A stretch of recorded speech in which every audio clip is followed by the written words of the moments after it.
İslam tarixində 12 əsr ərzində cəhalətin üzr olması məsələsində ixtilaf olmayıb. Nəcd alimlərindən qabağa qədər heç kəs demir ki, cəhalət üzr deyil. Kimsə bunu iddia edirsə gətirsin. İlk 12 əsrdə 1200 il ərzində bir dənə alimdən gətir ki, 1100 il, 1200 il ərzində bir alimdən gətir ki, bu alimdir ki, cəhalət üzr deyil. Bunu mənə isbat elə. Bunu gətirə bilmirsən. Sən sadəcə deyirsən, müasir alimlərin son 200 il ərzində bəli bunu deyən alimlər var. Bunu deyən alimlər olduğuna görə də alimlər nə deyir? Hə, məsələ ixtilaflıdır. Amma məsələnin əsl kökünə qaytaranda, məsələnin əslində kökündə qədimdə ixtilaf olmayıb. Bismillahirrahmanirrahim. Bismillahirrahmanirrahim. Elhamdülillahi Rabbil alemin. Vessalatu vesselamu ala eşrefil enbiyai vel mursalin. Seyyidina ve nebiyyina ve mevlana Muhammedin ve ala alihi ve ashabihi ecma'in əmmə əbəd. Hər dəfə öz-özümə deyirəm ki, daha bəsdir. Bunlara cavab verməyim. Amma bunlardan elə şeylər, elə iddialar eşidirəm ki, fikirləşirəm ki, bəlkə də cavab verməməyim şəriətə xəyanət olar. Adam deyir ki, cəhalətin üzr olmadığını deyən nəcd alimlərindən əvvəl heç kəs olmayıb. Heç bir alim 12 əsr ərzində cəhalətin üzr olmadığını deməyib. Bu ixtilaf son 2 əsrdə ortaya çıxıb. Ondan əvvəl bütün alimlər cəhalətin üzr olduğunu deyiblər. Cəhalətin üzr olduğunda ittifaq ediblər. Nəcd alimlərinin zamanından sonra bu ixtilaf ortaya çıxıb. Kimsə bunu iddia edirsə gətirsin. Yəni kimsə iddia edirsə ki, nəcd alimlərindən əvvəlki alimlərdən kimsə cəhalətin üzr olduğunu, üzr olmadığını deyib gətirsin. Gətir deyir, gətirək də. 1. Əbu Yusuf Yaqub bin Muhammed bin İbrahimin rəvayətində Əbu Hanifə rahiməhullah deyir ki, Xaliqini tanımaqda heç kəs cəhaləti ilə üzürlü deyildir. Çünki bütün məxluqatın üzərinə vacib olan yerin və göylərin necə yaradıldığını, Rəbbini bilməsi və onu tövhid etməsi vacibdir. Tövhiddə Əbu Hanifə deyir ki, heç kəs cəhaləti ilə üzürlü deyildir. Yəni bunu rububiyyət tövhidi ilə əlaqələndirmək olmaz. Əlaqələndirə bilməzsiniz. Nə üçün? Çünki rububiyyət tövhidini müşriklər də qəbul edirdi. Məkkə müşrikləri də rububiyyətdə Allaha şirk qoşmurdular. Onlar Allahın yaradan, ruzi verən, öldürən olduğunu etiqad edirdilər. Amma yəni Allahın rububiyyətində ona şirk qoşanla şirk qoşmayan arasında bir fərq yoxdur. İkisi də müşrikdir. Rububiyyət tövhidi insanı İslam'a daxil etmir. Burada hansı tövhiddən gedir söhbət? Uluhiyyət tövhidindən.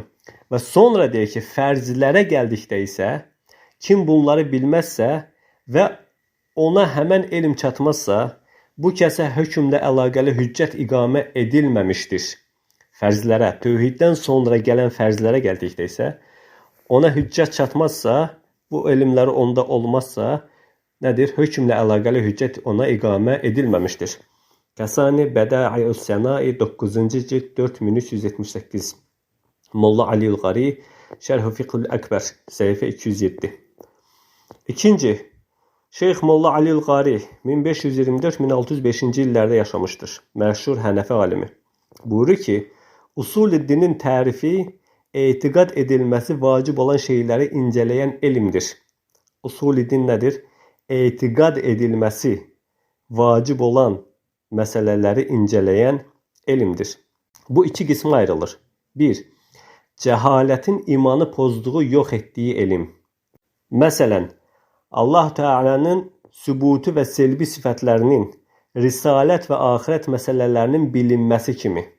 Allah Əzzə və Cəllənin sübutu və selbi sifətlərini və risalət, axirət məsələlərinin bilinməsi kimi. Yəni bu məsələlərdə cahil olan imanı nə olmuşdur? Pozulmuşdur. İkinci, cəhalətin zərər vermədiyi digər qism. Məsələn, mələklərin peyğəmbərlərdən üstündürmü, deyilmi? Deyə bu haqda olan məsələlər.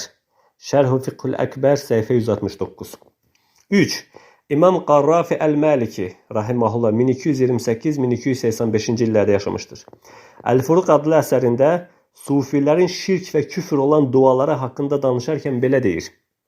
Bilməlisən ki, bu duaların hansı mənaya gəldiyinin bilinməməsi Dua edən kəs üçün Allah qatında üzr deyildir.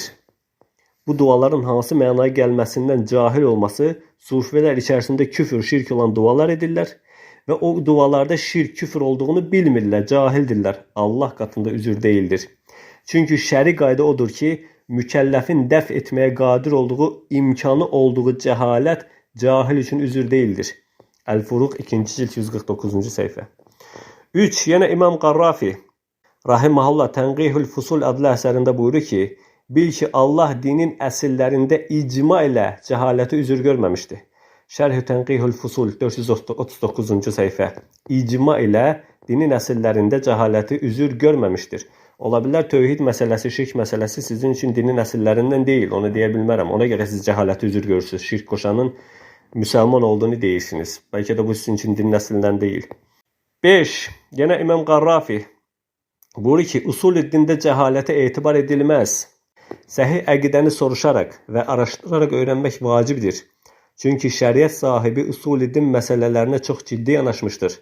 Hətta bir insan bütün gücünü sərf etsə və haqqı öyrənmək üçün səy göstərsə, amma yenə haqqı tapa bilməsə, yəni səhv ictihadı ilə batil əqidəyə düşsə, fikir verin qardaşlar, bir insan haqqı tapmaq üçün bütün gücünü sərf edir, amma yenə də haqqı tapa bilmir.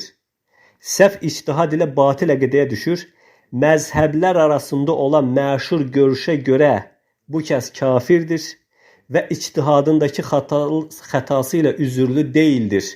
Əl-Furuq 2-ci cild 149-cu səhifə. 6. İbn Teymiyyə rahimehullah 1263-1328-ci illərdə yaşamışdır. Təvəssülün növlərindən danışarkən buyurur ki, iman və itaət olan təvəssül dinin əslidir və bu həm alim, həm avam üçün dərurətü diniyyədir. Dində zəruri olaraq bilinən məsələlərdəndir. İman və itaət ilə əlaqə olan təvəssül nədir? Dində zəruri olan məsələlərdəndir və dinin əslidir, alim və avam üçün eynidir. Kim bunu inkar edərsə, istər alim olsun, istər avam olsun, küfrü açıqdır. Dua və şəfaət ilə müsəlmanların faydalanmasına gəldikdə isə, bunu inkar edən kafirdir. Yəni Allah Rəsulü sallallahu aleyhi və səlləmin duası ilə və yaxud şəfaəti ilə müsəlmanların cənnətə düşəcəyi, böyük günah sahiblərinin cənnətə düşəcəyi məsələsində bu şəfaətə gəldikdə isə, onu inkar edən kafirdir. Amma bu birincisindən daha qapalıdır. Bu səbəblə cəhaləti səbəbilə inkar edənə məsələ izah edilər. Bundan sonra yenə inkar edərsə mürtəddir. Məcmul Fətava 1-ci 153-cü səhifə. Birincisində nə dedi? Alimlə avam eynidir. Dinin əsillərindədir. İkincisində isə əgər inkar edərsə cəhaləti ilə üzürlüdür. Ona izah edilər. 7. İbn Qayyim Əl-Cəvziyyə rahimehullah 1292-1350-ci illər buyurur ki, hidayətdə olduğunu zənn etsə belə, zəlalətə düşmələrinin səbəbi Allah Rəsulü sallallahu aleyhi və səlləmin gətirdiyi vəhiydən üz çevirmək olan və bənzəri sapıqların heç bir üzürü yoxdur. Çünki bu kəs hidayət dəvətçisinə tabi olmaqda səhlənkar davranmışdır. Zəlalətə düşmə səbəbi üz çevirmək və səhlənkar davranmaqdır. Ət-Təfsirul Qayyim səhifə 359-360. 8. Mukr Əl-Maliki buyurur ki, Allahu Teala alimlərə bəyan etmələrini əmr etmişdir. Bilməyən kəs soruşmalıdır. Öyrənmək imkanı olduğu müddətcə cəhalət üzür deyildir. 9. Xadimi Mənafi'ud Dəqaiq səhifə 292-də buyurur ki, cəhalət ya axirətdə üzr olmağa əlverişli olmayan bir cəhalətdir. Cəhalət ya axirətdə üzr olmağa əlverişli olmayan bir cəhalətdir. Məsələn, Allahın tövhidini, kəmal sifətlərini və Peyğəmbərin peyğəmbərliyini inkar edən kafirin cəhaləti kimi. Bu bir. Ya da bunun bənzəri olaraq üzr olmayan başqa bir cəhalət. İkinci növ cəhalətdən danışır. Bu cəhalət də nədir? Üzr deyil. Hansıdır? Bunun səbəbi isə birincisindən daha aşağıdır. Çünki bu cəhalət fasid bir təvildən qaynaqlanmışdır. Məsələn, Allah Əzzə və Cəllənin cəsədləri dirildəcəyi və ya fəlsəfəçilərin Allah Əzzə və Cəllənin sifətlərini inkarı kimi məsələlərdə olan cəhalət. 10. İmam Suyuti heç kəsin cəhalətlə üzürlü olmayacağı və başa düşülməsi çətin olmayan məsələlərə misal verərkən buna tövhid, namazı qılmaq, zəkat vermək kimi misalları çəkərək belə buyurur. Heç kəsin cəhaləti ilə üzürlü olmadığı məsələlərə gəldikdə isə buna tövhidin dəlillərini içine alan naslar arasında açıq, tək mənaya dəlalət edən bir ləfslərdir. Tövhidin dəlilləridir ki, heç kəsə bu qapalı qala bilməz. Ən açıq məsələlərdir. Quranda tövhid məsələsi ən açıq məsələdir. Yenə buyurur ki, yenə hər kəs ayələrdə gələn namaz qılın, zəkat verin sözünün mənasını açıq şəkildə dərk edə bilir. Bu şəkil ləfslərin mənalarını bilmədiyini iddia edən heç kəs cəhalət iddiası ilə üzürlü deyildir. Çünki bunlar zəruri olaraq hər kəs tərəfindən bilinməkdədir. Əl-İtqan fi Ulumul Quran 2-ci cild 232-233-cü səhifələr. 11. Hafiz Əbu Abdullah Əl-Halim Əş-Şafi buyurur ki, Əl-Minhəc adlı əsərində, seçim haqqına sahib ağıllı bir kəs, yəni ikraha olmayan seçim haqqına sahib ağıllı bir kəs, Allaha edilən hər hansı bir dəvəti eşitdikdə, dəlili anlamağa əhli olduğu halda onu tərk edərsə, üz çevirmiş olar və buna görə də kafirdir. Seçim haqqına sahib ağıllı bir kəs Allaha edilən hər hansı bir dəvəti eşitdikdə, dəlili anlamağa əhli olduğu halda onu tərk edərsə, üz çevirmiş olar, buna görə də kafirdir. 12. İbn Qayyim rahimehullah.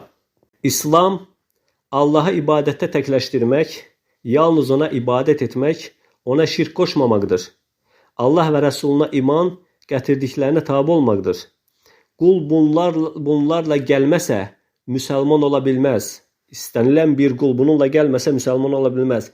Nə zaman müsəlman ola bilər? Qul Allaha tövhidlə ibadət edər, şirk qoşmaz, Allah və Rəsulunun gətirdiyi hər şeyə iman gətirərsə. Arxasınca nə buyurur? Əgər inadçı bir kafir deyilsə də, cahil bir kafirdir. Onların inadçı olmamaları onları kafir olmaqdan xilas etməz. Çünki kafir ya inadla, ya cəhalətlə, ya da inad əhlini təqlid etməklə Allahın tövhidini və Rəsulunu inkar edən kəsdir. Kafir kimdir? Ya inadla, ya cəhalətlə, ya da inad əhlini təqlid etməklə Allahın tövhidini və Rəsulunu inkar edən kəsdir. Yəni, onun cahil olması onu kafir olmaqdan xilas etməz. Tariqul Hicrəteyn 382-ci səhifə. 13. Yenə İbn Qayyim rahimehullah Əbul Vəfa İbn Aqildən, hansı ki Əbul Vəfa İbn Aqil rahimehullah 1040-1119-cu illərdə yaşamışdır. Buyurur ki, Əbul Vəfa İbn Aqildən gözəl bir nəql gördüm. O belə dedi, cahillərə və avamlara təklif çətin gəldikdə şəriətin hökmlərindən öz qoyduqları hökmlərə keçdilər. Mənə görə bu kəslər bu hökmlərə görə kafirdirlər. Məsələn, qəbirləri təzim etmələri, qübbələr tikmələri, ehtiyaclarını onlardan istəmələri, təbərrük məqsədi ilə onlardan torpaq almaları, Lata və Üzzaya tabi olaraq onlara əskilər asmaları. İğasətül Ləhvan 221-ci səhifə. Əbu Buteyn İbn Aqilin bu sözünü zikr edərkən buyurur ki, İbn Aqilin onların cahilliklərini qeyd etməsi ilə bərabər onları necə təkfir etdiklərinə bax. Çünki başlanğıçda nə dedi? Cahillərə və avamlara çətin gəldikdə təkliflər, şəriətin hökmlərindən öz qoyduqları hökmlərə keçərlər. Mənə görə bu kəslər kafirdirlər. 14. Şəmsəddin bin Arafə Əl-Maliki 1316-1401-ci illərdə yaşamışdır. Buyurur ki, çünki həqiqət küfrü tələb edən məsələlərdə cəhalətin üzürlü olmamasıdır. Əl-Haşiyə Mə'şərhül Kəbir. Davam edək yoxsa bəsdir? Yəni istədiyiniz qədər davam edə bilərik. Məncə ağıl sahibləri üçün kifayətdir. Və siz deyirsiniz ki, ikinci məsələ, siz deyirsiniz ki, biz cəhaləti üzür görənləri ittiham edirik, yəni biz. Sizi cəhaləti üzür gördüyünüzə görə təkfir edirik və ya bidətçi deyirik, sizi ittiham edirik. Ona görə də bizə xavaric deyirsiniz. Xeyr, bunda yalan danışırsınız. Biz cəhaləti üzür görənləri təkfir etmirik. Biz sizi ona görə təkfir edirik ki, siz cəhalət üzür məsələsini öz batil əqidənizə uyğun təvil edərək alimlərin demədiyi şeyi deyirsiniz. Siz cəhalət üzrü məsələsini əsas gətirərək Allah ilə yanaşı, Allahdan başqasına ibadət edənə müsəlman deyirsiniz. Siz bir kəsin İslamı üçün, bir kəsin müsəlman olması üçün tövhidi şərt qoşmursunuz. Siz tövhidsiz de İslamın olabileceğini, bir kesin tövhidi olmadan da cahillikle Allah ile yanaşı Allah'tan başkasına ibadet edenin de Müslüman kalabileceğini, İslam'dan çıkmadığını değilsiniz. Siz bir kesin ben Müslümanam demesiyle onun gece gündüz şirk etse bile, cahillikle bilmeden gece gündüz Allah'tan gerisine ibadet etse bile onun Müslüman olduğunu değilsiniz. Halbuki İslam demek tövhid demektir. Tövhidi olmayana İslam hükmü veren, tarihin şahit olmadığı ilk firqə sizsiniz. Yani bunu bütün məsuliyyətimlə deyirəm, iddia edirəm. Tövhidi olmayana, Allah ilə yanaşı Allah'tan gerisine ibadet edene İslam hükmü, Müslüman hükmü veren, tarihin şahit olmadığı ilk firqə sizsiniz. Allah Azze ve Celle buyurur ki, İnned dine indallahil İslam. Allah katında din İslam'dır. Muhammed bin Cafer bin Zübeyir rahimahullah ve sələfdən bir sıra ilim əhli bu ayəni İnned dine indallahit tevhid olarak şərh edir. Allah katında din tövhiddir diye şərh edir. İslam kəlməsini tövhid kəlməsiyle eyniləşdirir. Necə ki Abdurrahman ibn Hasan rahimahullah buyurur ki, tövhid ve İslam mutaradif kəlmələrdir, eyni mənalı kəlmələrdir. Onları bir-birindən ayırmaq mümkün deyil. İstəsən tövhid dinidir, istəsən İslam dinidir. Eyni şeydir. Yenə Təğabun surəsində Allah Azze ve Celle buyurdu ki, o sizi xəlq etdi. Bir qisminiz kafirsiniz, bir qisminiz möminsiniz. İbn Teymiyyə rahimahullah bu ayənin şərhində buyurur ki, kim tövhid ile Allah'a ibadet etmezse mütləq Allah'tan gerisine ibadet etmiştir ve bununla müşrik olmuştur. لأن ليس بين آدم قسم الثالث إما مüşrik إما muvahhid. Çünkü Adem evladında üçüncü bir kısım yoktur. Ya müşrik var ya da muvahhid var. Siz ise bugüne kadar bizim gördüğümüz ben Müslümanım deyip gece gündüz şirk edenlerin müşrik yoksa Müslüman yoksa muvahhid olduğunu itiraf etmemişsiniz. Müşriktir mi yoksa muvahhiddir mi hele analiz edebilmemişsiniz. Hele biri var içinizde. Deyir ki bunlar qismən tövhid əhlidir. Çünkü bunlar özləri deyir ki Allah'tan gerisine ibadet etmek olmaz. Onlardan soruşduqda Allah'tan gerisine ibadet etmek olar mı? Deyirlər xeyr olmaz. Amma bilmədən özləri Allah'tan gerisine ibadet edirlər. Deməli qismən muvahhiddirlər. Qismən muvahhid, qismən də müşrikdirlər. Ayıbdır. Ayıp deyilən bir şey var. Yani belə şeyler uydurmaq olmaz. Həqiqətən ayıbdır. Yani biz sizi buna göre tekfir edirik. Yoksa cehaleti üzür görürsünüz falan böyle şeylerle aldatmayın insanları. Veya güya İmam Şafii rahimahullahın cehaleti üzür görmesini bize ispat edirsiniz. Allah Azze ve Celle'nin risaletle bilinen sıfatlarında İmam Şafii'nin sözünü bize delil getirirsen. Bunlar evvelki derslerinde Xavariciler iddia edir ki İmam Şafii cehaleti üzür görmeyip halbuki cehaleti üzür görüp ve delil getirirsen. İmam Şafii'nin Allah Azze ve Celle'nin isim ve sıfatlarında cehaleti üzür görmesini delil getirirsen. Bugüne kadar xavaric dediğin kəslərdən hansından eşitmisən ki Allah Azze ve Celle'nin istənilən isim və sifətində cəhalət üzür deyil desin. Bəyən bizim de sizin ixtilafınız isim və sifətlərdə cəhalətin üzür olup olmamasıdır. Yoksa uluhiyyət tövhidində Allah'tan gerisine ibadet edenin Müslüman olup olmamasındadır. Allah Azze ve Celle'nin o kadar isim və sifəti var ki sahabeler belə vəhiy gələnə kadar ondan cahil idi. Biz nə vaxt demişik ki Allah'ın nüzul sifətində cəhalət üzür deyil. Qiyamət günü Allah'ın görülməsində cəhalət üzür deyil. Allah'ın əl, göz və s. sifətlərində cəhalət üzür deyil. Bunu nə vaxt biz iddia eləmişik və nə vaxt bu haqda sizinlə ixtilaf etmişik.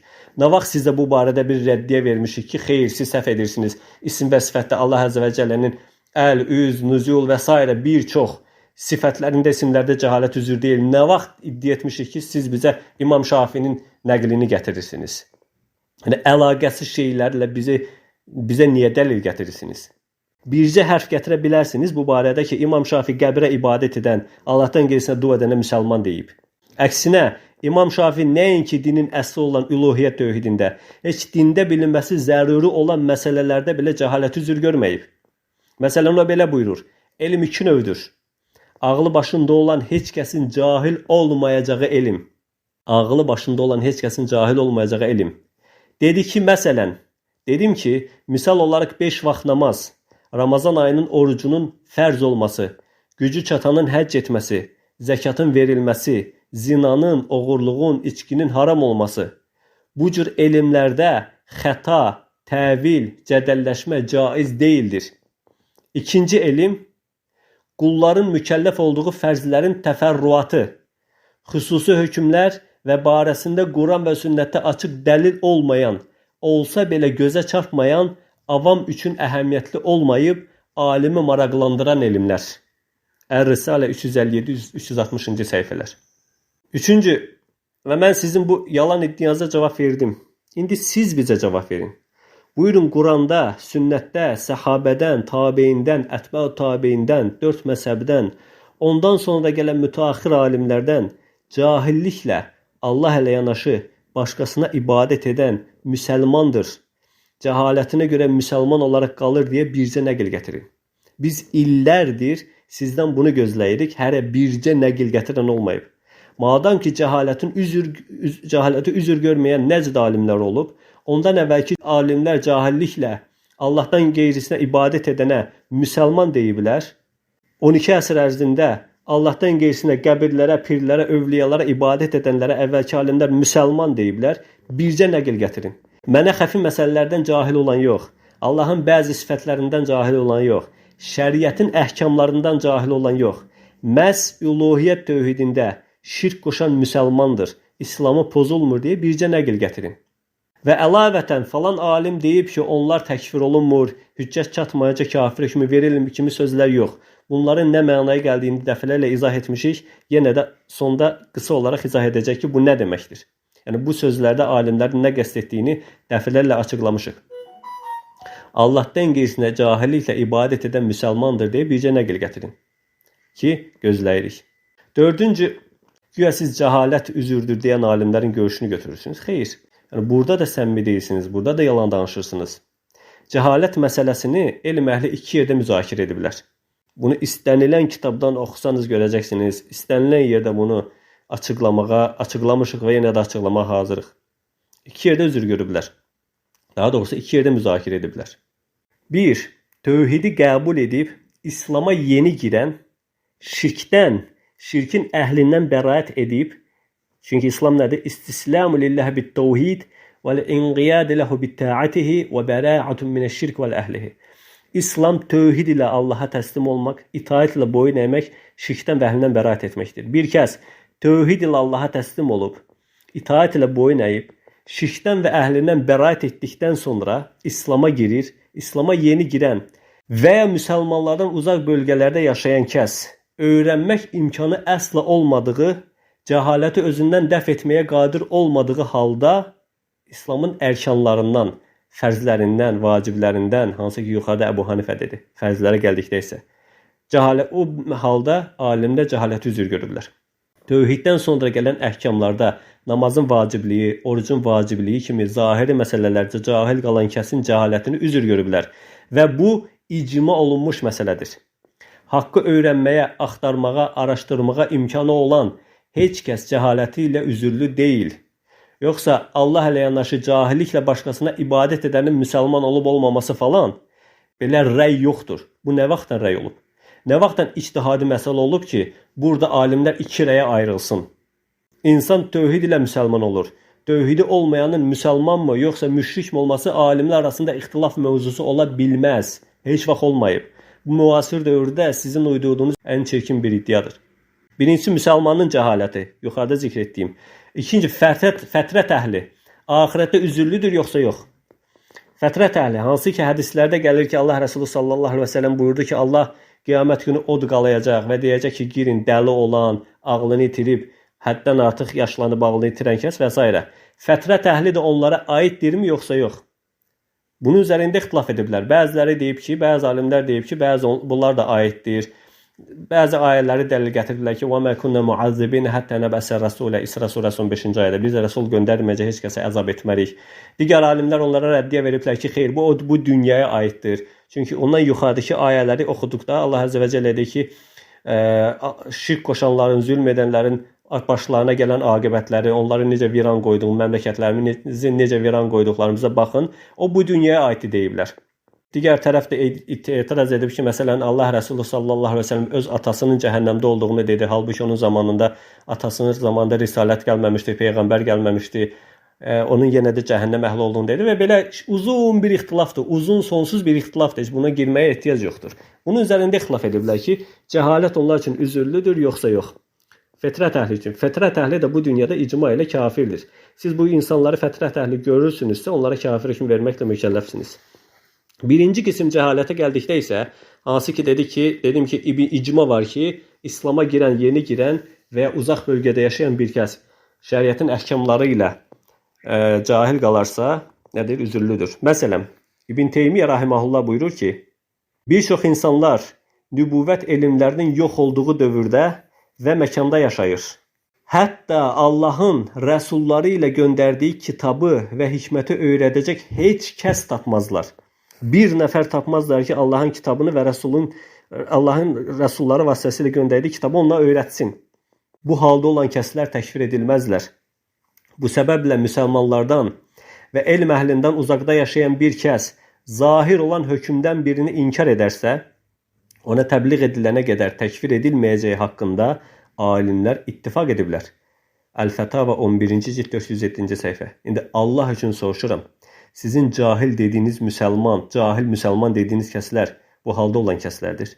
Sizin ətrafınızda bunlar cahil müsəlmanlar dediyiniz kəslər tövhidi öyrənməyə, Allahın rəsulları vasitəsilə göndərdiyi şəriəti tövhidi öyrənməyə heç kəsi tapmayan kəslərdir. Uzaq bölgədə, müsəlmanlardan uzaq bölgədə yaşayan kəslərdir.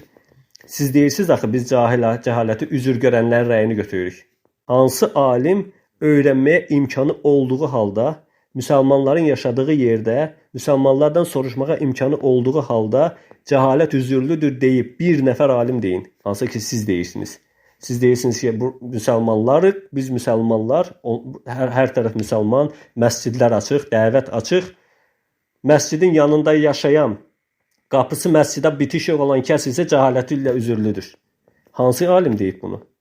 Siz cəhalət üzür görən alimləri təqlid edən. İkinci İbn Qayyim rahimehullah, öyrənmək imkanı olub, öyrənməkdən üz çevirən müqəllid ilə heç bir şəkildə buna imkanı olmayan müqəllid arasında fərq vardır. Öyrənmək imkanı olub, öyrənməkdən üz çevirən müqəllid ilə heç bir şəkildə buna imkanı olmayan müqəllid arasında fərq vardır. Öyrənmək imkanına sahib olduğu halda səhlənkar davranıb, üz çevirən kəs bir vacibi tərk etmişdir və heç bir üzrü yoxdur. Tariqül Hicrətin 412. Sizin cahil dediyiniz kəslər bu sinifdən hansına aiddir? Yəni zərrə qədər səmimisinizsə cavab verin. 3. Yenə İbn Qayyim rahimehullah buyurur ki, hidayətdə olduğunu zənn etsə belə, Rəsulun gətirdiyindən üz çevirdiyi üçün zəlalətə düşən sapıqların heç bir üzrü yoxdur.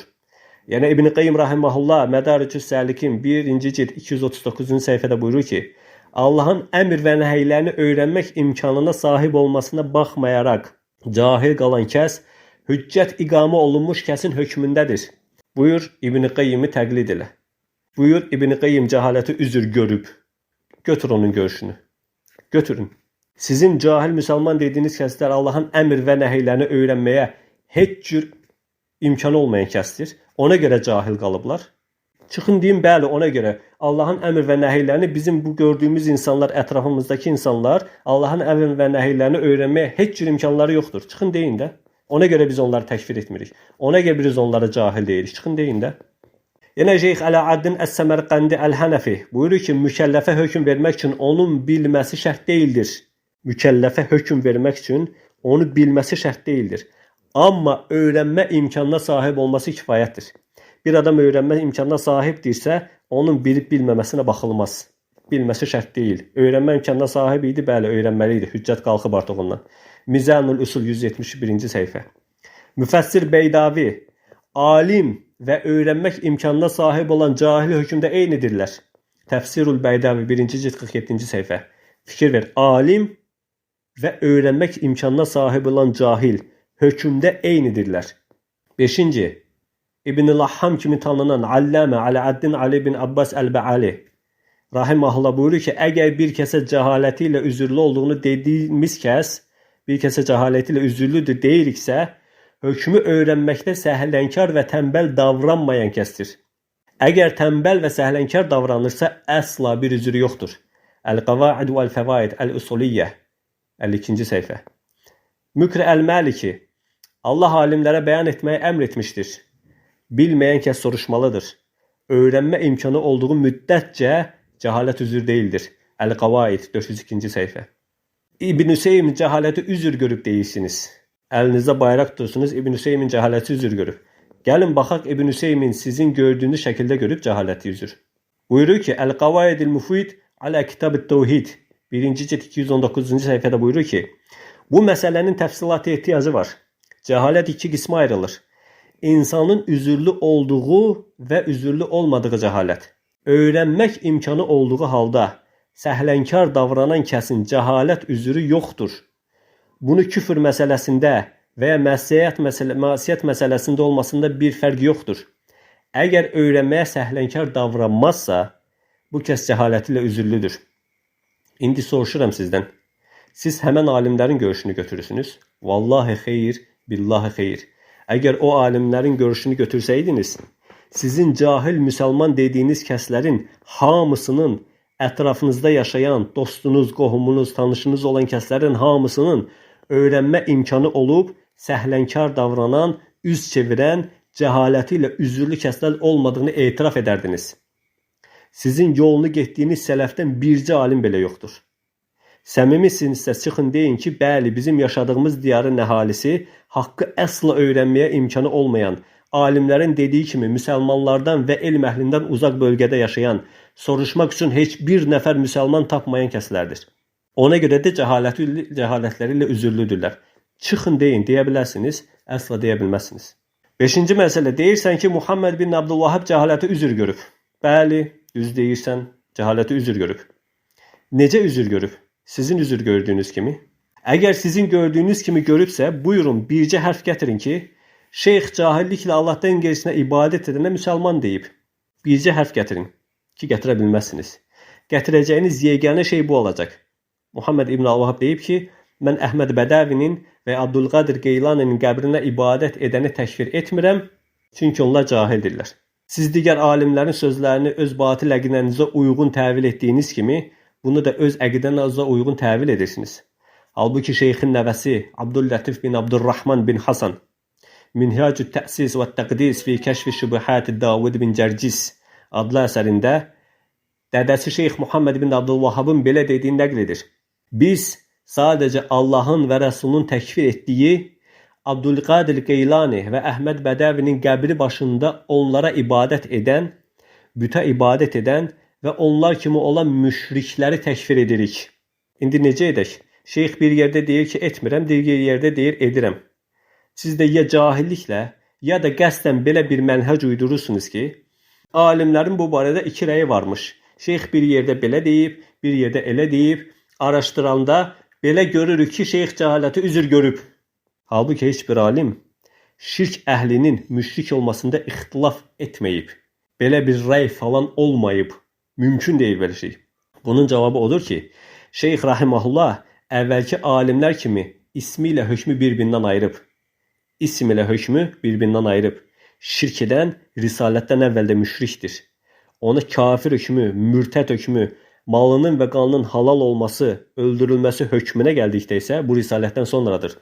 Necə ki İbn Teymiyyə rahimehullah Allahın isim və hökmü bir-birindən ayrılmasını dəlil gətirərək buyurur ki: "Və qad fərraqallaha beyne ma qabla ar-risalati və ma ba'daha fi əsma və əhkam və cəma'a beynəhuma fi əsma və əhkam." Buyurur ki, Allah bəzən isim və hökmü bir-birindən ayırmışdır. Risalətdən əvvəl və risalətdən sonra olmaqla. Allah isim və hökmü risalətdən əvvəl və risalətdən sonra olmaqla bir-birindən ayırmışdır. Yəni risalətdən əvvəl isim var, isim sabitdir. Hökmə gəldikdə isə o risalətdən sonradır. Bəzən də onları birləşdirmişdir. İbn Qayyim rahimehullah buyurur ki: "Kullu mu'rid anit-tevhid fəhvə müşrik şə'əm əbə." İğasatul Lahvan adlı əsərində. Kim tövhiddən üz çevirərsə, o müşrikdir, istəsə də istəməsə də. İstəsə də istəməsə də müşrikdir. Bəs Muhammed bin Abdülvahab, mən onları təkfir etmirəm dedikdə nəyə qəsd edirdi? Açıq bəyan edir. İbn Teymiyyənin, ondan əvvəlki alimlərin həmin üsulunu tərtib edir. Həmin üsulunu gətirir ki, isim və hökm bir-birindən ayırır.